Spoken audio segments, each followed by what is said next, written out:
lebih bagusnya kalau Gelombang unjuk rasa menolak wacana kenaikan BBM yang diusung pemerintah mulai digelar di sejumlah daerah. Di Polewali Mandar, Sulawesi Barat, puluhan mahasiswa dari Himpunan Mahasiswa Islam Indonesia menggelar aksi unjuk rasa di Jalan Trans Sulawesi. Mahasiswa memblokade jalan lintas barat Sulawesi sebagai bentuk penolakan kenaikan harga BBM. Aksi penolakan juga digelar mahasiswa di Kendari. Himpunan Mahasiswa Islam Cabang Kendari menggelar unjuk rasa di kantor DPRD Sulawesi Tenggara. Aksi mahasiswa nyaris ricuh setelah mereka memaksa masuk ke gedung DPRD untuk menemui anggota dewan. Di Sorong, Papua Barat, unjuk rasa digelar Himpunan Mahasiswa Islam Kota Sorong. Demonstrasi digelar di halaman kantor Wali Kota Sorong.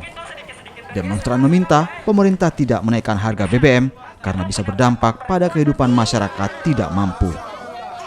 Tim Liputan Kompas TV.